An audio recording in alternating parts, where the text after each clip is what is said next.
Alléluia. Amen. Nous allons ouvrir nos Bibles dans le livre Jean chapitre 8, du verset 30 au verset 36. Jean chapitre 8, verset 30 au verset 36. Comme Jésus parlait ainsi, plusieurs crurent en lui. Et il dit aux Juifs qui avaient cru en lui, si vous demeurez dans ma parole, vous êtes vraiment mes disciples. Vous connaîtrez la vérité, et la vérité vous affranchira. Il lui répondit, nous sommes la postérité d'Abraham, et nous ne fûmes jamais esclaves de personne. Comment dis-tu, vous deviendrez libres? En vérité, je vous le dis, leur répliqua Jésus, quiconque se livre au péché est esclave du péché. Or, l'esclave ne demeure pas toujours dans la maison. Le Fils y demeure toujours. Verset 36. Si donc le Fils vous affranchit, vous serez réellement libre. Amen. Amen. Alléluia. Amen. Cette histoire, c'est Jésus qui parlait avec les Juifs. Et vous avez remarqué que dans cette discussion, tous ceux qui sont Juifs là, tous ne sont pas, n'avaient pas adhéré au message de Jésus. Jésus est en train de libérer le message pour dire aux gens que sans lui, sans l'accepter comme sauveur et Seigneur, personne ne peut être libre, ne peut être affranchi, ne peut être indépendant. Le thème de notre prédication, c'est la véritable indépendance, c'est d'avoir Jésus dans sa vie. Quelqu'un va dire j'ai Jésus. Il y a des gens qui disent qu'ils ont Jésus, mais ils ne sont pas indépendants. C'est qu'ils n'ont pas Jésus. Alléluia. Parce que quand Jésus parle aux Juifs, au verset 30, il dit, comme Jésus parlait ainsi, plusieurs crurent en lui. Alléluia. Auparavant, il y avait d'autres qui ne croyaient pas d'abord. Même là, il dit plusieurs crurent en lui. On n'a pas dit tous ceux qui étaient là. Est-ce qu'on comprend? Mais tous étaient là. Il y avait d'autres qui avaient cru, il y avait d'autres qui n'avaient pas cru. Il dit, 31, il dit aux Juifs qui avaient cru en lui, là maintenant il s'adresse aux Juifs qui avaient cru en lui. Est-ce qu'on comprend? Quand on commence au premier verset, si tu veux savoir l'indépendance en Jésus, c'est quoi? Là nous sommes en train de décortiquer maintenant l'indépendance en Jésus, c'est quoi? C'est-à-dire que la véritable indépendance, c'est d'avoir Jésus. Hein? Mais avoir Jésus, c'est pas c'est venir devant la vie que je vais faire la prière. Hein? C'est autre chose. C'est plus profond que ça. Amen. Alléluia. Amen. Quand nous voyons seulement le verset 30, comme Jésus parlait ici, plusieurs crurent en lui. Plusieurs crurent en lui. Donc parmi tous les Juifs qui étaient là, il y a une grande partie des Juifs qui ont cru à Jésus. Mais il n'était pas encore indépendant. Est-ce qu'on comprend? Croire, c'est accepter le message de Jésus. Amen. Ils ont accepté le message. Comme c'était une personne qu'on a dit, qui veut accepter Jésus, vient devant. Ils répètent la prière, ils acceptent le message. Mais ça ne fait pas de légers chrétiens. Ça ne fait pas de quelqu'un qui est déjà indépendant. Parce qu'il y a beaucoup qui répètent la prière sans rien comprendre. Mais ils acceptent le message, ils adhèrent. Vous n'avez jamais eu, quand vous partez faire l'évangélisation, des personnes qui vous disent, ah moi je crois en Dieu. Hein? Vous n'avez jamais écouté ça? Je crois en Dieu. Ils croient au message. Mais Dieu n'est pas au centre de sa vie. Jésus n'est pas au centre de sa vie. Alléluia. Quelqu'un peut croire au message, mais ne pas prendre ce message et le pratiquer. C'est différent. Est-ce qu'on comprend? Et cette personne qui croit au message, il s'arrête qu'à croire, il n'est pas indépendant. Parce que Jésus n'est pas encore au centre de sa vie. La vérité, c'est Jésus. On connaît que la vérité, c'est Jésus, non? La vérité, c'est Jésus. La vérité, c'est la parole de Dieu. La parole de Dieu, c'est Dieu. Dieu, c'est Jésus. Tu crois à la vérité. Mais est-ce que la vérité est au centre de ta vie? Toujours au verset 30. J'espère qu'on saisit. Comme Jésus parlait ainsi, plusieurs crurent en lui. Plusieurs crurent en lui. Ils ont accepté le message. Mais ils ne sont pas encore libres. Ils ne sont pas indépendants. Parce que vous voyez comment Jésus continue. Quand on va au verset 31, il dit aux Juifs qui avaient cru en lui. Là, il s'occupe maintenant de ceux qui avaient cru en lui. Est-ce qu'on comprend?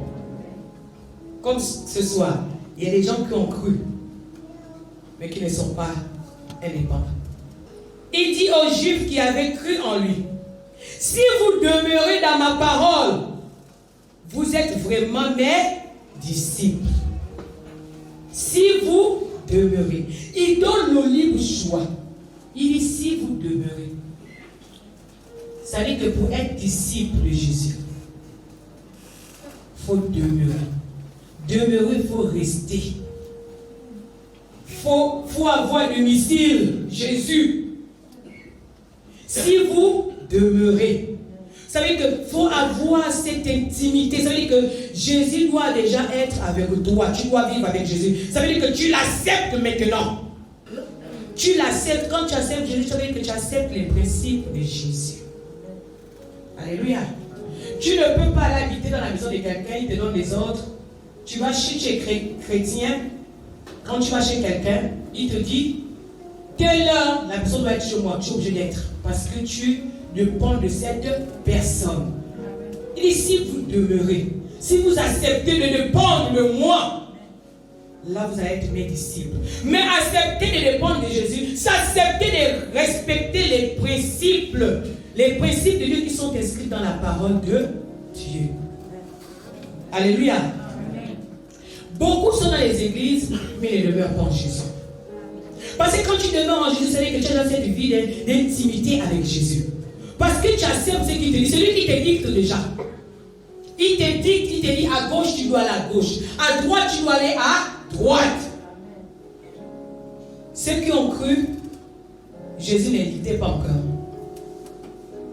Mais ceux qui ont accepté de demeurer là sont devenus des disciples. Donc ils étaient conditionnés maintenant par Jésus. Alléluia. Et là, Jésus est rentré dans leur vie. Quand Jésus prend possession de la vie de quelqu'un, il rend cette personne déjà libre. Alléluia. Parce que Jésus ne peut pas habiter là une maison où il y a la maladie. Il va dire à la maladie de quitter. Je vais d'abord m'arrêter là. Beaucoup de personnes se disent qu'ils sont indépendants. Mais ils ne sont pas indépendants. Ils sont dans les églises. Si la maladie te tient en captivité, tu es indépendant comment? Si le chômage te tient en captivité, tu es indépendant comment? Quelqu'un qui est dans le chômage, est-ce qu'il est indépendant? Quelqu'un qui est malade, est-ce qu'il est indépendant? Quelqu'un qui est dans le célibat, est-ce qu'il est indépendant? Je vais faire révolter la foi des gens ce soir pour que les gens eux-mêmes prennent conscience du pouvoir de l'indépendance en Jésus. Alléluia. Amen. Il a dit que le malheur atteint au juste, mais je l'en délivre toujours. Mais ça, c'est quelqu'un qui connaît que je suis indépendante. Je ne dépends pas d'un démon. Donc, même s'il me faut une attaque, il doit vous libérer. C'est juste un temps parce qu'il faut que Dieu nous doit nous montrer en tant que chrétiens que quand on attaque, ils veulent réagir toujours. Mais quand ils réagissent, il faut savoir que la cible a été atteinte. Alléluia. Amen. La vie chrétienne n'est pas une vie facile. Mais quand tu veux libérer, tu te bats pour libérer une vie, des vies, des familles, une nation. Il y a le prix à payer. Amen. Alléluia. Amen. Mais malgré les prix à payer là, c'est juste pour un petit temps. Mais après, tu passes à une autre classe supérieure. Un enfant de Dieu ne peut pas passer à une étape sans passer par une situation, une épreuve compliquée. Amen. Alléluia. Amen. Quand je vois les chrétiens, je suis persécuté. Tu connais persécuté? Tu connais ce qu'on appelle persécuté? Parce que tu as écouté quelqu'un te critiquer. On me persécute. Laisse Satan un peu te persécuter lui-même. Tu vas comprendre ce qu'on appelle persécuter. Pour des petites choses, parce que tu as écouté tel mec critiquer. On me persécute. On me critique. Ouf. Ça, c'est les enfants. Ils ne sont pas encore libres. Alléluia. Amen. Donc Jésus parlait aux Juifs qui avaient cru à son message. Il dit aux Juifs qui avaient cru, si vous demeurez dans ma parole, vous êtes vraiment mes disciples. Vous demeurez dans ma parole. Vous demeurez en lui. La parole, c'est Jésus. Alléluia. Demeurer en lui, c'est accepter ses principes et mettre en pratique. On peut accepter les principes de Dieu, mais ne pas mettre en pratique. C'est quand on accepte les principes de Dieu. Les principes de Dieu sont dans la Bible. Ces principes-là, c'est la parole de Dieu. Ce sont les promesses de Dieu. Ce sont ces principes-là qui viennent fonder notre foi. Est-ce qu'on comprend? Et quand notre foi est fondée, on a confiance à Dieu. Quand tu as la foi en Jésus, quand tu pries avec foi. Tu as une conviction. Voilà pourquoi tu es libre. Satan ne peut pas résister en toi. Beaucoup ne sont pas indépendants parce que le diable est en captivité. Ils n'ont pas compris ça. Parce que quand tu demeures, tu acceptes les principes de Dieu, tu les mets en pratique. Ce sont ces principes-là qui viennent fonder ta foi et tu as confiance à la parole. Les principes qu'on libère là, c'est quoi? C'est pas la parole de Dieu. C'est pas ce qui est écrit dans la parole de Dieu. Quand ta foi est immense, quand tu pries, tu dégages une conviction. La conviction, on ne la dégage pas comme ça. La conviction vient de la foi que tu mets dans la parole de Dieu. Est-ce qu'on comprend ça? La conviction ne s'égale pas comme ça. Ça s'est créé en puisant dans la parole de Dieu, en acceptant cette parole, en ayant confiance en cette parole. C'est là quand tu pries, il y a une conviction qui se dégage. Satan a peur de toi. Beaucoup ne sont pas libres parce que Satan, comment les chrétiens peuvent avoir peur de Satan? Parce qu'ils ne demeurent pas en Jésus, dans la parole. Ils ne sont pas là ancrés. Beaucoup se disent disciples, mais est-ce qu'ils sont vraiment disciples? Un disciple, c'est celui qui demeure dans la parole de Dieu. Demeurer dans la parole de Dieu, c'est accepter le message de Jésus, accepter ses principes, faire confiance à ce qu'il te dit. Amen. Mais beaucoup, alléluia, ne comprennent pas cela. Au verset 32, il dit, vous connaîtrez la vérité si tu demeures. Est-ce qu'on ne va pas étape par étape? Tu as cru, tu l'as accepté, tu as décidé de marcher avec lui. Parce que quand quelqu'un décide de marcher avec Jésus, il devient son disciple. Il a savé qu'il demeure dans les principes, il a accepté. J'espère que les gens sont très saisis. Je sens tout d'aller étape par étape. Verset 32 dit, vous connaîtrez la vérité et la vérité vous affranchira. Ouais. C'est pendant que tu es en train de demeurer, pendant que tu as accepté les principes, c'est là qu'il te révèle les choses cachées de ces principes. Il y a des versets que tu lisais comme ça, mais là tu vas comprendre d'une autre manière. Tu vas comprendre les profondeurs. C'est de là qu'il te montre, il te fait connaître le surnaturel. Amen. Quelqu'un peut dire, je connais le pasteur Esther, mais il ne me connaît pas. Est-ce qu'on comprend? Connaître la personne, savoir une certaine relation avec cette personne. Amen. Connaître, c'est aller dans les profondeurs. Amen. Savoir une grande relation avec la personne. Une relation de fréquentation. Est-ce qu'on comprend? Quand je connais la personne, c'est quand on se fréquente, on se connaît. Il y a des gens qui peuvent être amis, mais ils ne se connaissent pas. Vous n'avez jamais vu ça? Il y a des gens qui peuvent être amis, ils ne se connaissent pas. Amen. Mais quand on a mis à Jésus, on le connaît, il nous connaît. Parce qu'on ne lui cache rien. Il dit, vous connaîtrez la vérité et la vérité vous affranchira. C'est que vous allez là, à cette étape-là. C'est là où l'indépendance arrive chez le chrétien. Parce que quand tu connais déjà le maître, tu connais que le maître n'aime pas ça. Tu connais qu'il n'aime pas ça. Et là, la vérité qui est Jésus va maintenant t'affranchir, va te rendre libre. C'est-à-dire qu'à ce stade, même s'il y avait la maladie, quand tu dis maladie, quitte, la maladie doit quitter. Tu ne peux plus être esclave à la maladie. Tu ne peux plus dire dans le célibat, tout dans le célibat. Tu dois prendre des décisions à cette étape. C'est l'étape où tu dois prendre des décisions. C'est l'étape où tu ne peux plus être assujetti à quelque chose, à un démon ou quoi. Quelqu'un qui est indépendant, c'est quelqu'un qui est libre. Ce n'est pas quelqu'un qui dépend de quelqu'un. Il est libre de prendre ses décisions. Il est libre de dire, toi c'est trop, célibat c'est trop.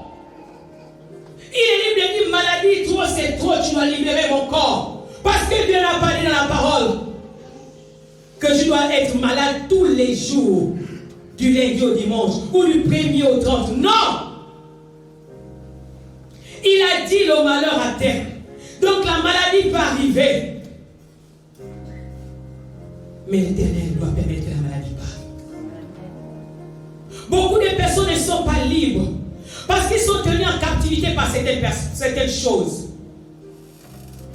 Quand le chômage endurcit ta vie, c'est pas normal. Tu ne peux pas te plaire dans ça. Mais tu n'es pas libre. Tu dépends du chômage, te contrôle. Quand quelqu'un dans le chômage, il n'est pas libre. Parce qu'à un moment, il devient mendiant. Il va mendier son pain. C'est pas ce que Jésus a dit. Quand quelqu'un est malade, il n'est pas libre. Il dépend en permanence des médicaments, de l'hôpital, de la science. Et il dépend aussi de l'assistance aussi de certaines personnes. Il y a des malades qui n'arrivent pas à faire certaines choses. Il faut d'autres personnes pour les aider. Est-ce qu'il est vraiment libre? Quand quelqu'un n'est pas marié, est-ce qu'elle vit vraiment l'indépendance? Est-ce qu'elle est vraiment libre? Elle n'est pas libre parce qu'elle doit se marier. Elle veut se réjouir de ce plaisir du mariage. Ce n'est que sur la terre qu'on se réjouit de ce plaisir. Ce n'est pas au ciel. Au ciel, on ne connaît pas mariage, ni fécondité, ni travail, ni maladie, guérison. C'est ici qu'on doit vivre la guérison. La maladie arrive, on doit être guéri. Parce qu'on est libre. Quelqu'un qui est libre connaît ses droits. Quand la maladie arrive, il dit, oh, la Bible déclare, par les maîtresures de Jésus, je suis guéri. Est-ce qu'on comprend ça? Mais quelqu'un qui n'est pas indépendant, il ne connaît pas ses droits. Il est conditionné, la maladie, à gauche, reste là pour louer. Le pied fait mal, tu es là, tu obéis. Non, quelqu'un qui connaît ses droits n'obéit pas. Il peut pas obéir à la maladie. C'est la maladie qui doit l'obéir. Alléluia. Amen. Il dit au verset 33, il lui répondit, et ça c'est les Juifs, nous sommes la prospérité d'Abraham et nous ne fûmes pas, nous sommes la prospérité d'Abraham et nous ne fûmes jamais esclaves de personne. Comment dis-tu, vous deviendrez libres? Ouais. Ils ne savaient pas qu'ils étaient esclaves. Quand quelqu'un n'a pas Jésus, il est esclave. Regardez tous ceux qui n'ont pas Jésus, ils sont esclaves. Esclave, c'est quelqu'un qui dépend de quelque chose. Amen. Quelqu'un peut venir à l'église mais ne pas avoir Jésus. Quelqu'un qui vit en permanence dans le péché n'est pas Jésus. La Bible déclare que le péché met une barrière entre Jésus et nous. Le péché ne permet pas de t'écouter, il ne te voit même pas, il ne t'écoute pas. Quand tu es dans le péché, tu es esclave. Même si tu es à l'église, tu es esclave, tu es lié, tu es attaché par les chaînes du péché. Beaucoup sont attachés dans les églises par les chaînes du péché. Ils viennent. Mais comment tu vas avoir la bénédiction? Parce que c'est toi qui dois décider que la bénédiction arrive vers toi. Beaucoup ne sont pas indépendants. Beaucoup sont toujours dépendants de quelque chose. Je suis habitué à faire ce péché-là. Je suis habitué à avoir le vin en cachette. Je suis habitué à fumer en cachette. Mais ça va te rattraper un jour. La Bible déclare que ton péché t'atteindra. Amen. Alléluia. Amen. Tu peux te cacher du pasteur, de l'apôtre, des responsables. Mais tu ne peux pas te cacher de Dieu. Il y a quelqu'un qu'on ne se cache jamais, c'est Dieu. Amen. Il nous connaît. Même dans le noir, il nous voit. Même aux toilettes, il nous voit. Partout, il nous voit. Quand il dit c'est le moment qu'il te dépouille, il te dépouille. Quelqu'un qui est dans le péché ne vit pas l'indépendance. Il n'est pas indépendant. Parce que le péché est son maître. Le péché le guide. C'est le péché qui dirige sa vie. Comment t'attends? Comment tu peux dire je suis indépendant? Je suis libre. Quelqu'un qui est indépendant, c'est quelqu'un qui est libre. Mais tu n'es pas libre. Tu es conditionné par un maître qu'on appelle le péché. Il y a des personnes qui passent le temps au Congo ça. Oh, c'est un petit péché, mais tu n'es pas indépendant du Congo ça. Tu n'es pas libre. Le Congo ça devient ton maître. Le mensonge devient ton maître. Le vol devient ton maître. La haine, l'amertume, le manque de pardon devient ton maître. Il y a des gens qui tu ne peux pas pardonner. C'est comme un fait là. Mais tu n'es pas libre. Quelqu'un qui ne pardonne pas n'a pas de paix. Comment tu vas vivre la liberté? Comment tu vas être libre? Tu n'es pas libre. Quelqu'un qui est dans l'amertume n'est pas libre. Le péché sur toutes les formes. Tu ne peux pas dire je suis indépendant. Indépendant de quoi? Ton maître s'appelle le péché. Il te tient en captivité. Quelqu'un qui est indépendant, qui n'est pas dépendant, qui dépend de quelque chose et dans la prison, c'est un prisonnier. Tu es prisonnier du mensonge. Tu es prisonnier des critiques. Tu es prisonnier des calomnies, de la haine, de la jalousie. Tu es prisonnier. Quelle indépendance on peut dire? Ça, c'est au moins les personnes qui disent qu'ils ont accepté, qui ont cru au message. Mais ils n'ont pas de vie, ils ne demeurent pas.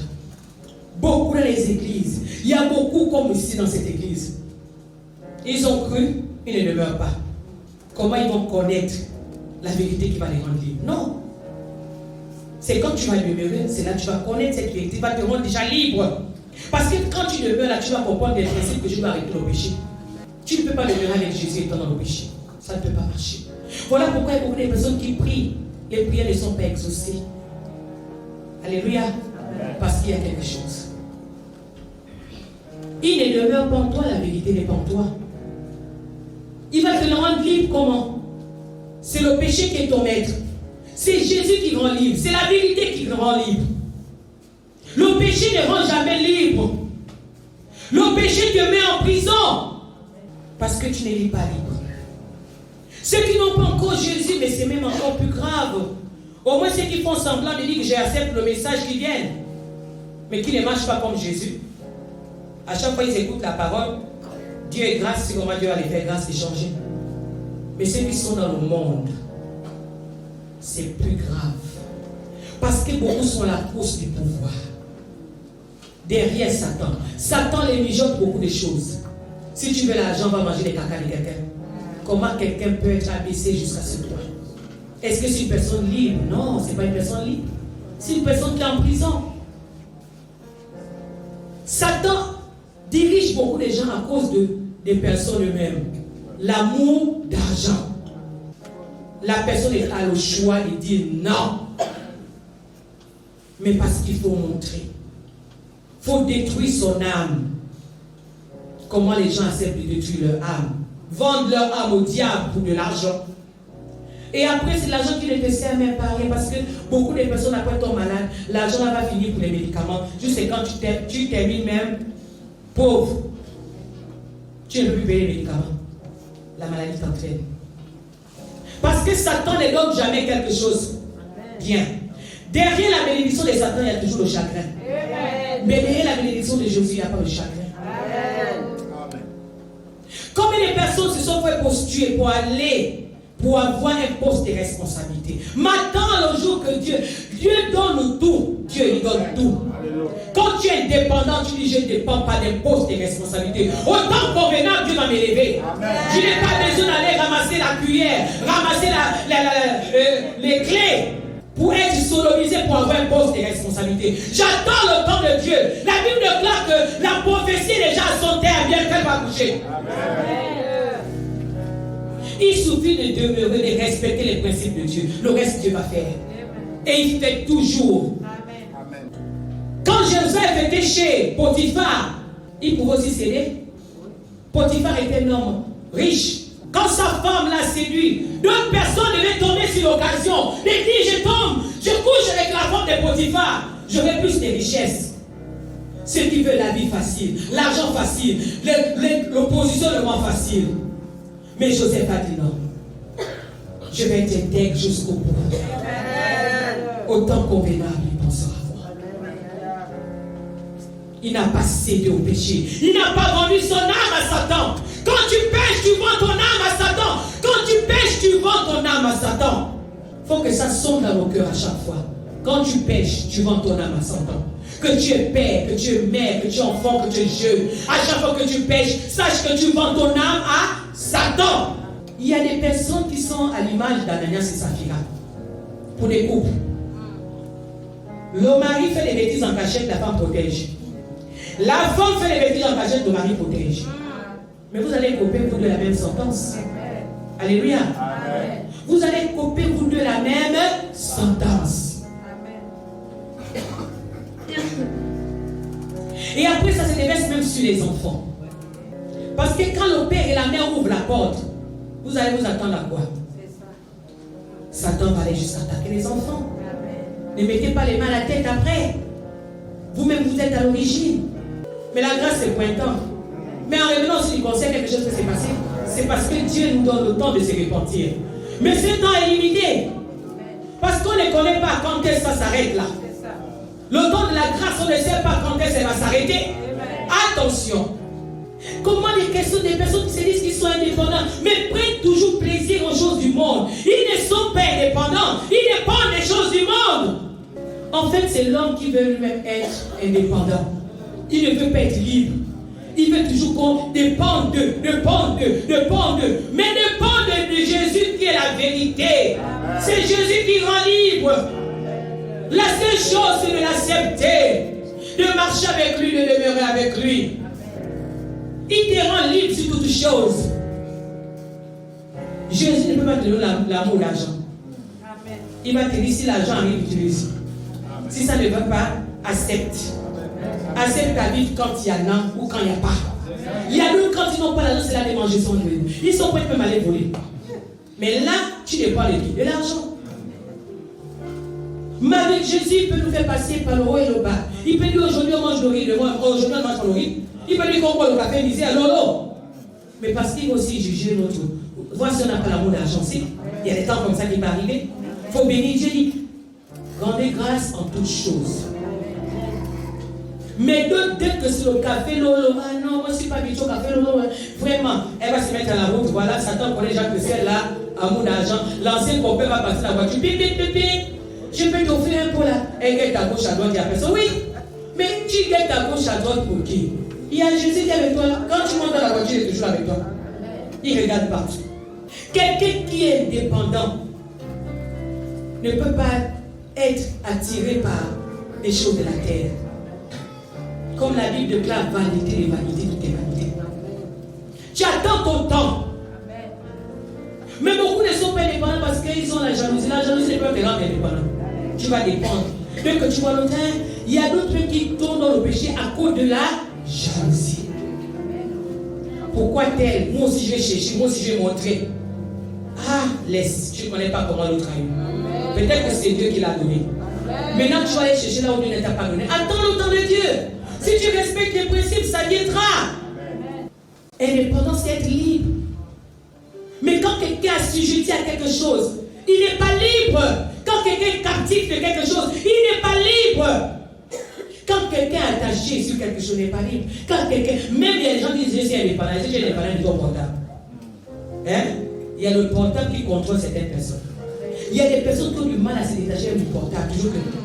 C'est comme un oh non, je regarde un peu Facebook, les Facebook, les bon, même vous connaissez. Je n'ai pas dit que le portable n'est pas bien, mais il ne faut pas que le portable te domine. Appelons ce portable. Il y a même dans les maisons, vous voyez, même c'est vrai qu'on fait comme des sketchs où les parents sont au portable, l'enfant au portable, la mère au portable. Il n'y a même pas cette communion de la famille. Tout le monde au portable. C'est pas normal. Est-ce qu'ils sont vraiment libres? Ils ne sont pas libres. Il y a beaucoup des esclaves, même à l'église, il y a des esclaves. Un esclave, c'est quelqu'un qui n'est pas libre.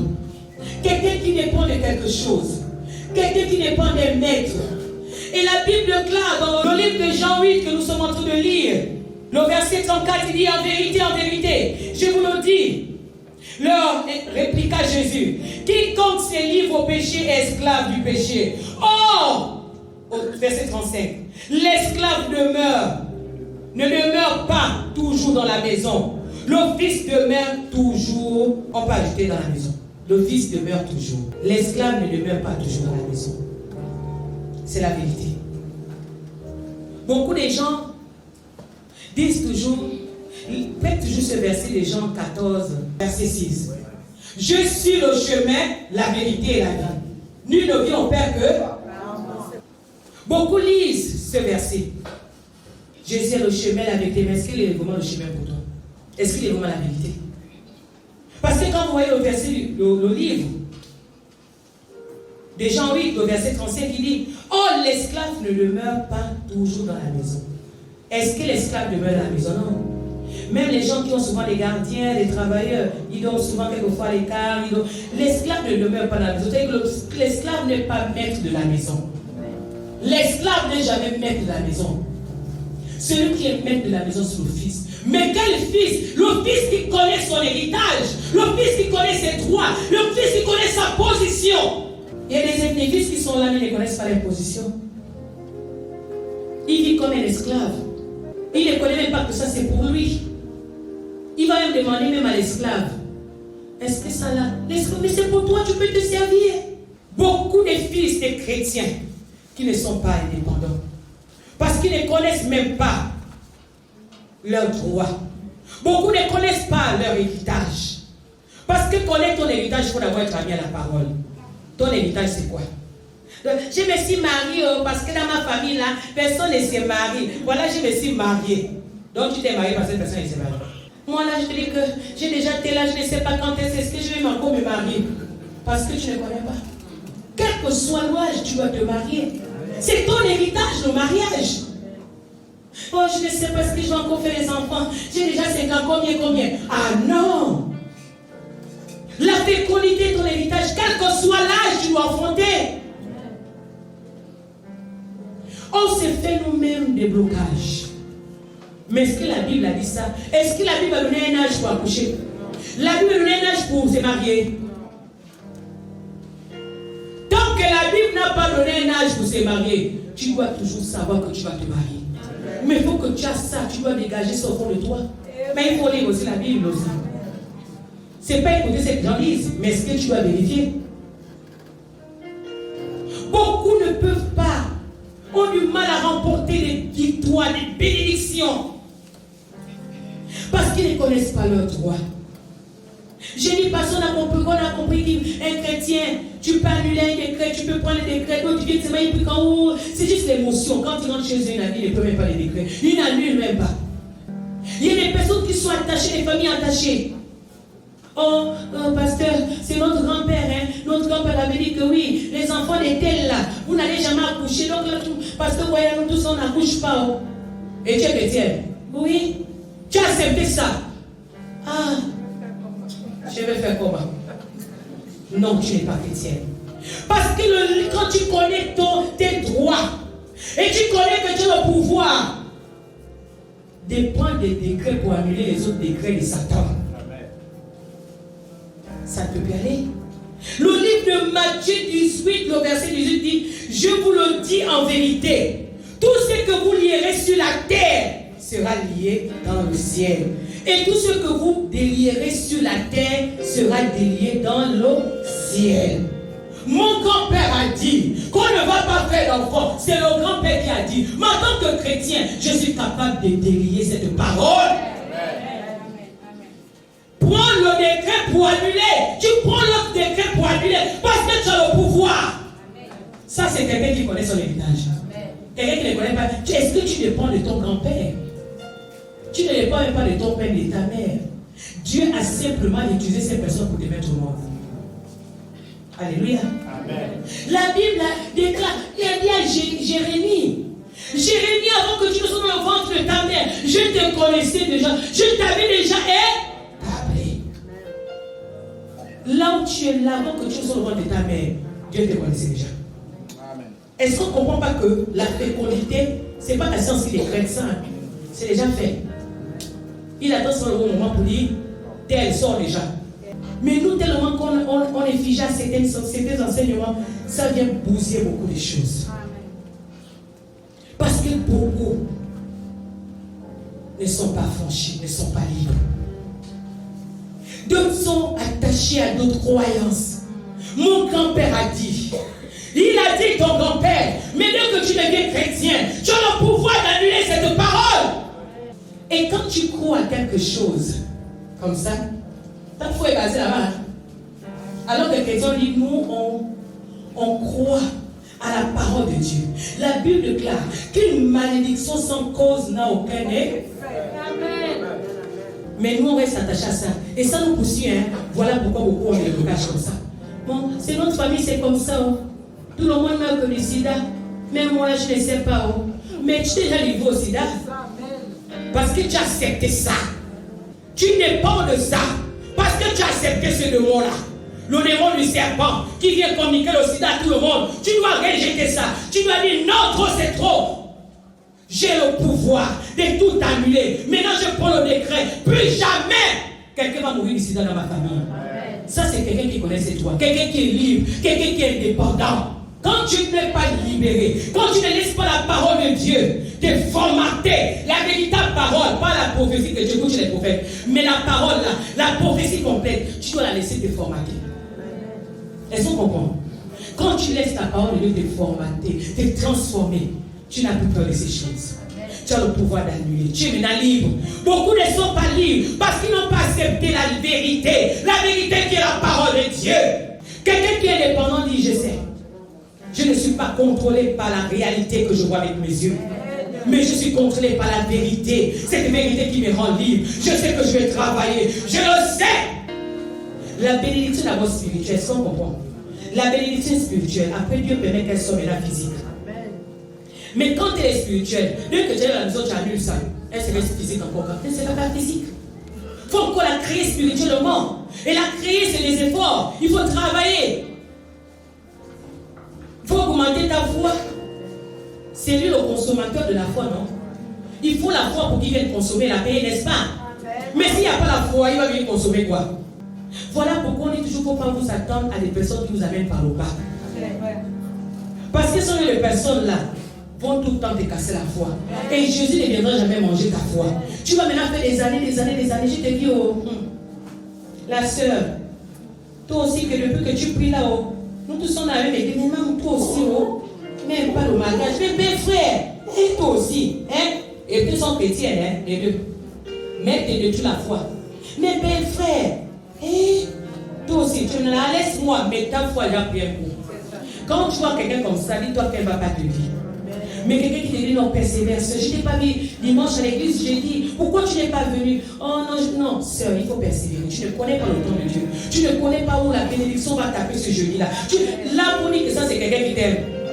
Mais quelqu'un qui va te dire, ah, là, tu vois même jeudi, je ne vais pas partir. Toi aussi, ne pars pas. Oui, oh, je te dis que je gagne même quoi? Ouais, comme tu viens pour le miracle, et là, on est chercher l'auteur du miracle, tu ne vas rien gagner.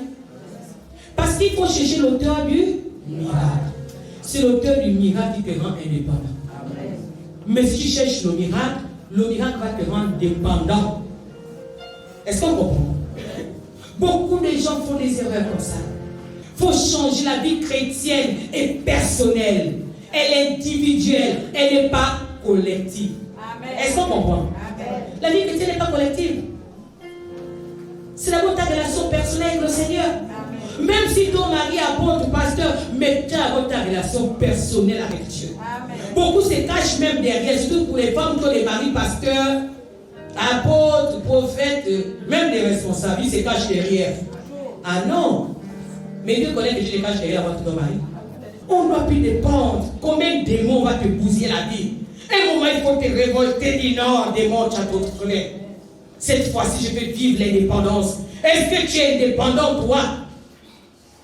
Tu ne peux pas accepter tout le temps. Ça ne va pas. Il y a des maisons où tous les jours les gens sont malades. Du 1er au 31. Ça va, oh maman, je suis encore à l'hôpital avec tel enfant. Oh. Le sein est parti. Ou d'autres que l'autre sort. Je suis encore avec l'autre là-bas, le sang aussi. Attends. Il n'y a pas de vie. On peut être éprouvé pour un temps.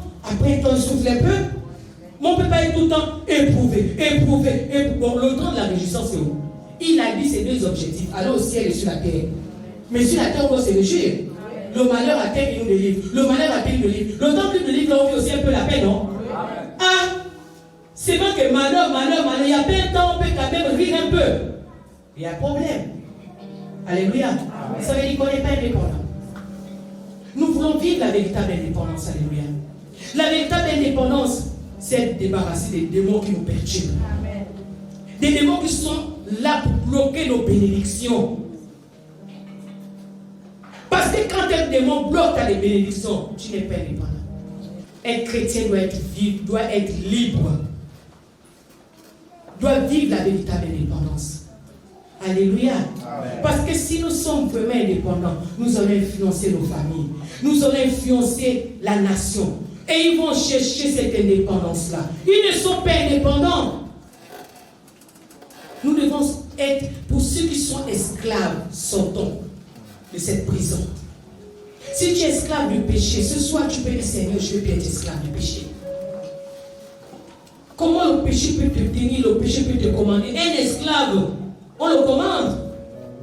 Le maître te commande, le maître c'est le péché qui te commande. Non. Si tu sais que tu es esclave par une situation, il faut renoncer à ça ce soir. Mais cette situation te bloque, tu ne peux pas être dépendant. Et quelqu'un qui est dépendant décide. La Bible dit que vous avez le pouvoir en tant que chrétien, un chrétien indépendant a le pouvoir d'appeler à l'existence ce qui n'existait pas. Amen. Mais quelqu'un qui n'est pas dépendant n'a pas le pouvoir d'appeler à l'existence parce qu'il dépend de quelque chose. Mais quand tu es indépendant, tu es libre, tu as le pouvoir d'appeler à l'existence ce qui n'existait pas dans ta vie.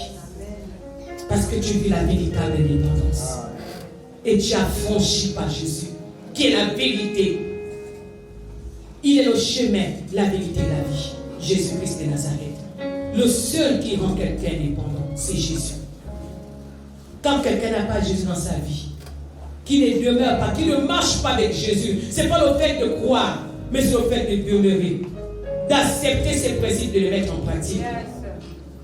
Là, tu es libre et tu vois les grandes choses s'accomplir. Là, tu peux décider quelque chose, ça se réalise. Tu peux appeler à l'existence ce qui n'existait pas. Ça va exister dans ta vie. Tu vas dire chômage, tu pars. Travail, viens. La bénédiction doit suivre le chrétien. Parce que la bénédiction est ton héritage. Tu ne peux pas discuter devant ton héritage. Ça t'appartient la bénédiction. Le travail t'appartient. La fécondité c'est pour toi. L'élévation c'est pour toi. Tu dois appeler. Viens maintenant. Ça te suit. Ce n'est pas toi qui dois suivre. Alléluia. Nous allons tous courber nos têtes.